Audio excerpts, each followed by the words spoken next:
Hi guys, I'm back. I wanted to read more of Where the Red Fern Grows, so here we go with chapter 5.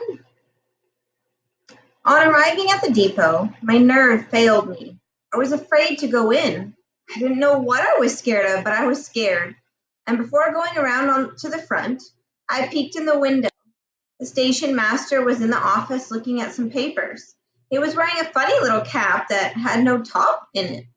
He looked friendly enough, but I still couldn't muster up the courage to go in. I cocked my ear to see if I could hear puppies crying, but I could hear nothing. A bird started chirping. It was a yellow canary in a cage. The station master walked over and gave it some water. I thought, anyone that is kind to birds surely wouldn't be mean to a boy.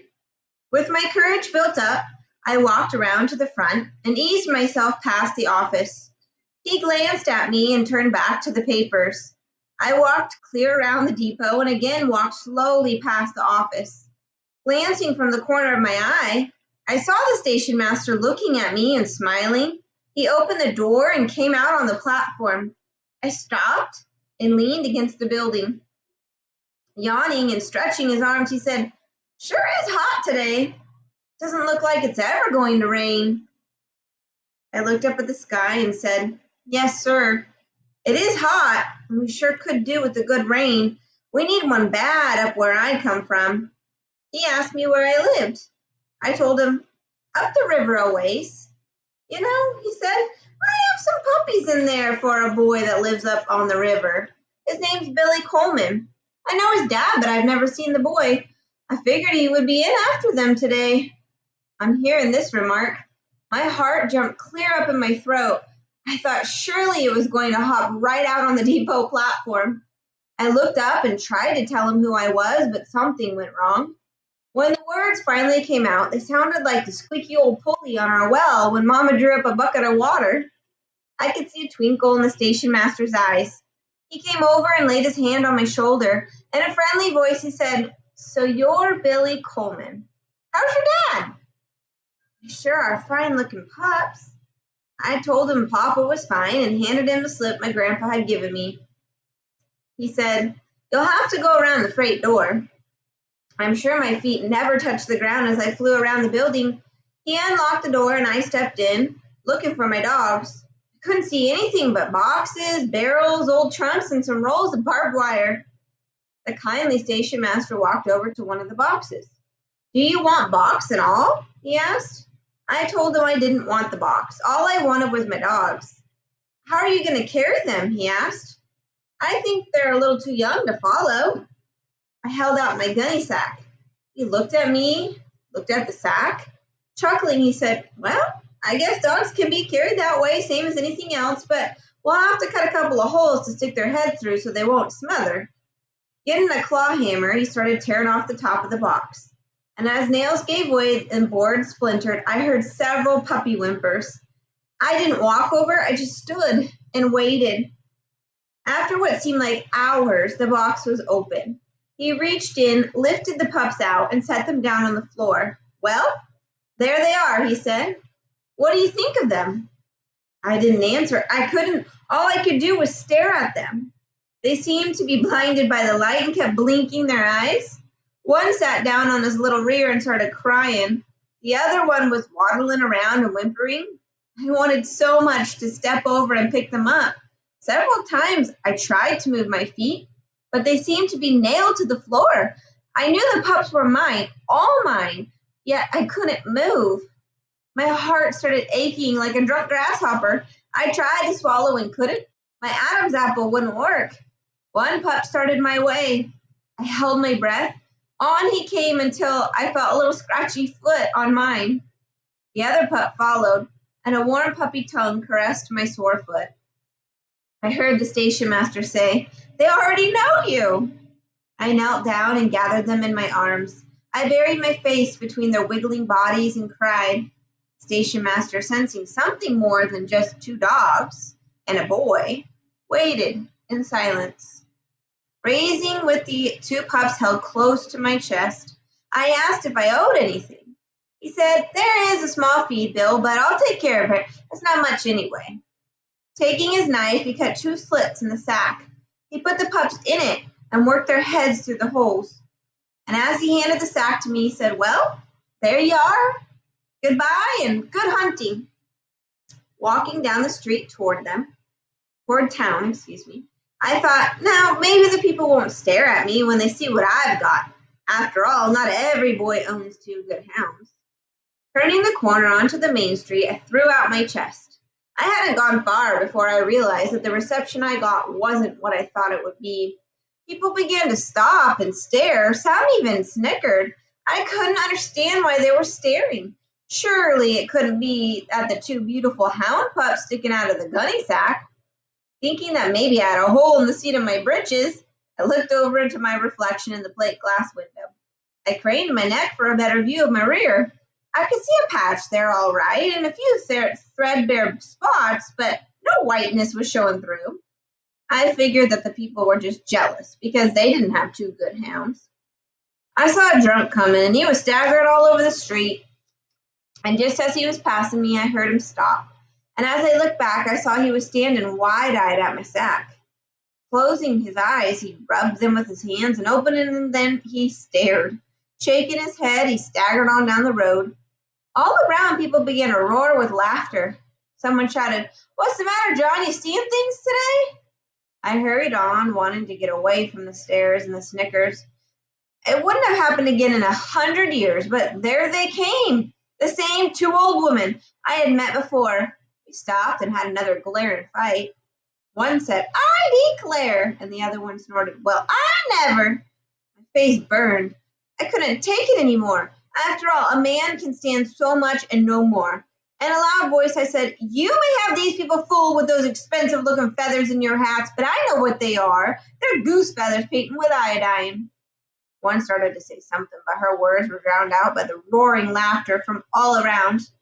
Gathering up their long skirts, they swished on down the street. All around me, people began to shout questions and laugh.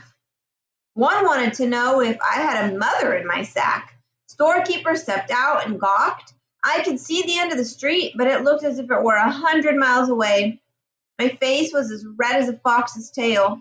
I ducked my head, tightened my grip on the sack, and walked on. I don't know where they came from, but like chickens coming home to roost, they flocked around me. Most of them were about my age, and some were a little bigger, some smaller. They ganged around me, screaming and yelling. They started clapping their hands and chanting, "The dog boy has come to town! The dog boy has come to town!" My heart burst. Tears came rolling. The day I had waited for so long had turned black and ugly. The leader of the gang was about my size. He had a dirty, freckled face, and his two front teeth were missing. I suppose he had lost them in a back alley fight. His shock of yellow, sunburnt hair bobbed up and down, and as he skipped and jumped to the rhythm of the Dog Boy song.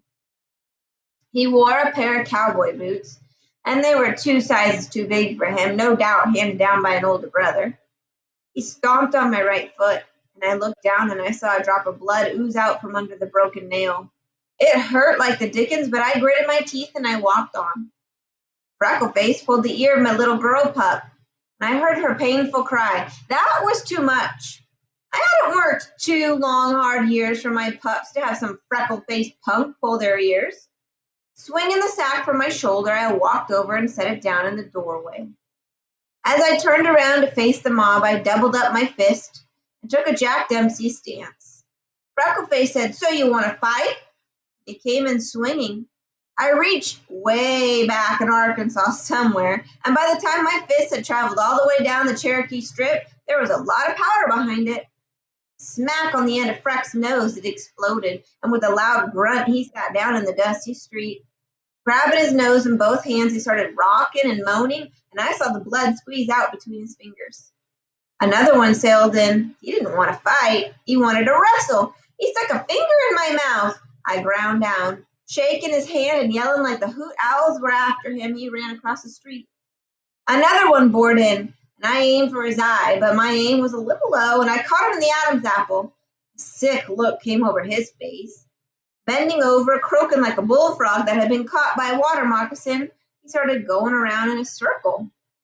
But there were too many of them, and by sheer weight and numbers, they pulled me down. I managed to twist over on my stomach and buried my face in my arms.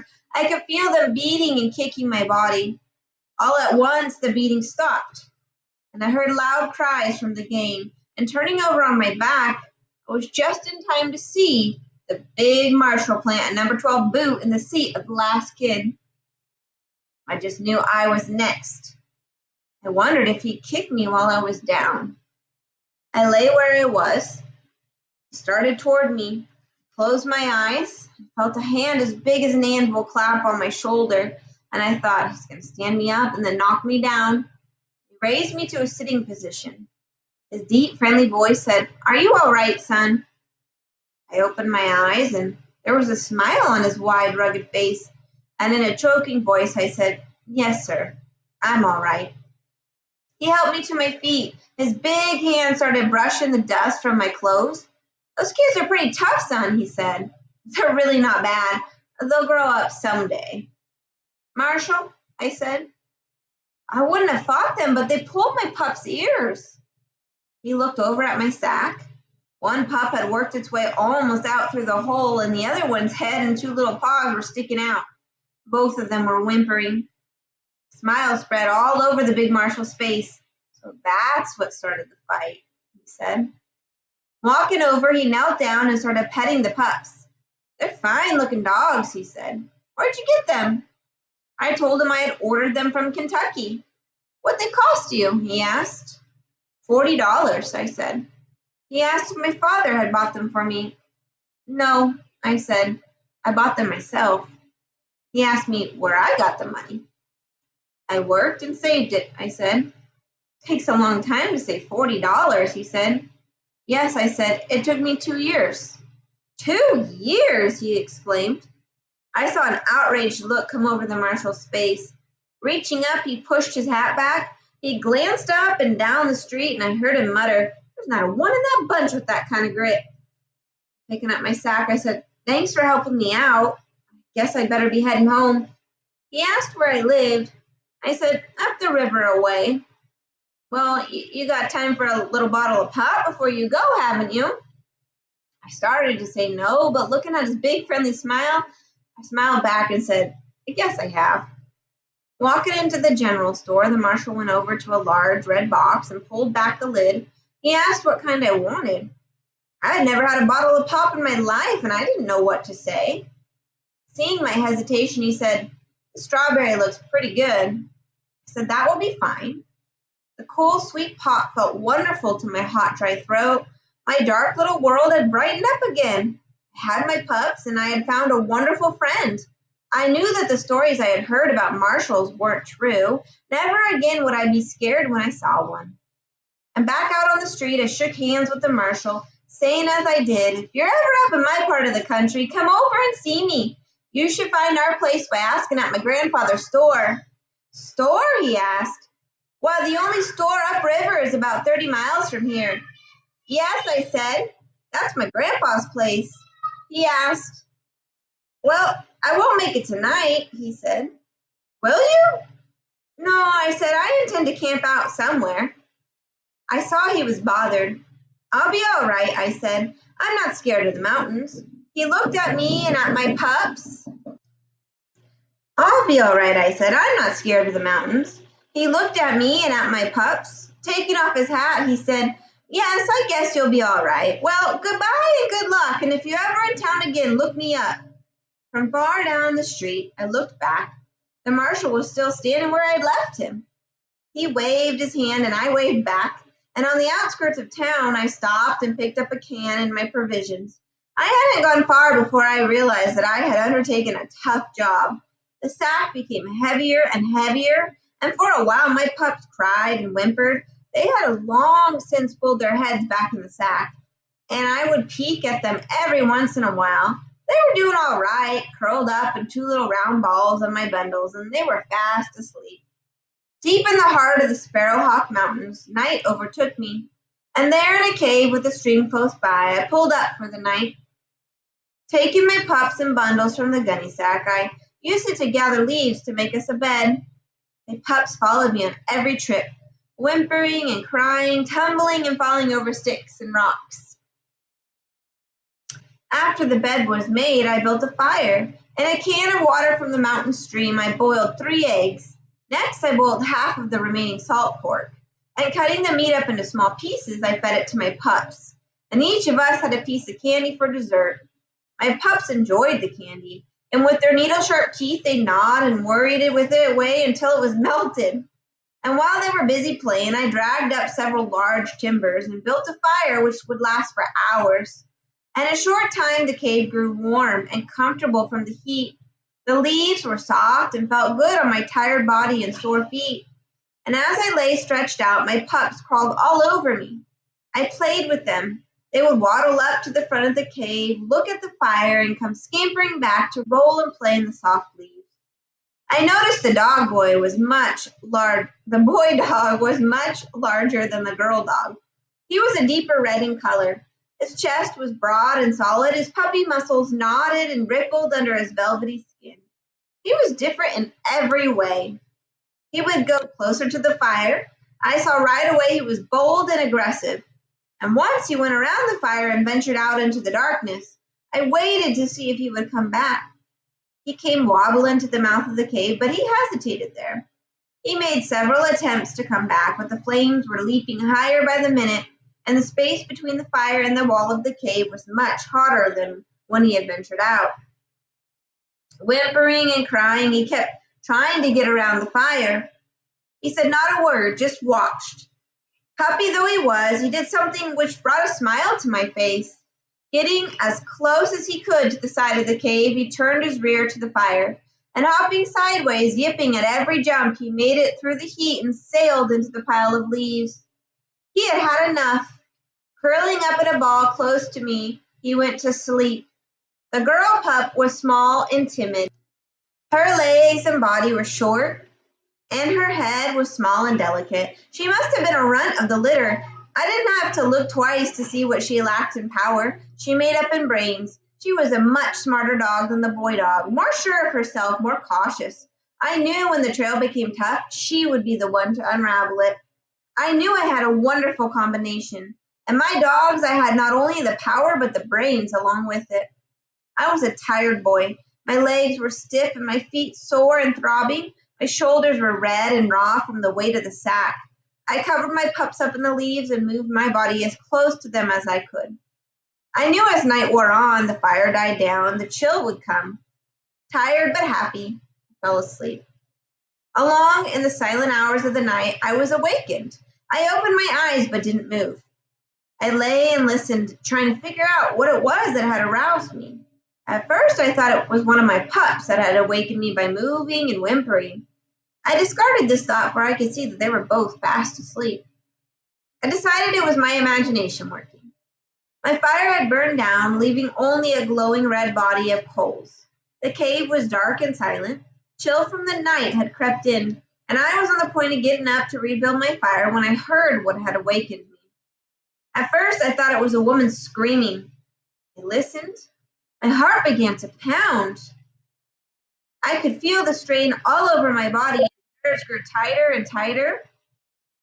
It came again, closer to me this time. The high pitch of the scream shattered the silence in the quiet night. The sound seemed to be all around us. It screamed its way into the cave and rang like a blacksmith's anvil against the rock walls. The blood froze in my veins. I was terrified. Although I had never heard one, I knew what it was. It was the scream of a mountain lion. The big cat screamed again. Leaves boiled and stirred where my pups were, and in the reflection of the growing coals, I could see that one was sitting up. It was the boy dog. A leaf had become entangled in the fuzzy hair of his floppy ear, and the ear flipped. The leaf dropped. And again, the hellish screams rang over the mountains, leaves flew at my pups left behind. I jumped up and tried to call back. Reaching the mouth of the cave, he stopped. Raising his small red head high in the air, he bawled his challenge to the devil cat. The ball must have scared him as much as it had startled me. He came tearing back. The tiny hairs on the back of his head were standing on end, and my father had told me lions were scared of fire. Started throwing on more wood, and I was glad I had dragged up a good supply while making camp. Hearing a noise from the bed, I looked back. The girl pup, hearing the commotion, had gotten up and joined the boy dog, and they were sitting side by side with their bodies stiff and rigid, their beady little eyes bored into the darkness beyond the cave. Their moist tips of their little black noses wiggled and twisted as if trying to catch a scent. And what I saw in my pups gave me courage. My knees quit shaking and my heart stopped pounding. I figured the lion had scented my pups, and the more I thought about anything harming them, the madder I got. I was ready to die for my dogs. Every time the big cat screamed, the boy dog would run to the mouth of the cave and bawl back at him. And I started whooping and throwing rocks down the mountainside, hoping to scare the lion away. And through the long hours of the night, I kept this up, and the lion prowled around us, screaming and growling, first on the right and then on the left, and above and below, and in the wee hours of the morning he gave up, and he left to stalk other parts of the mountains. I'm sure he thought he didn't stand a chance against two vicious hounds and a big hunter. That's all for today. I'll see you next time, guys. Bye.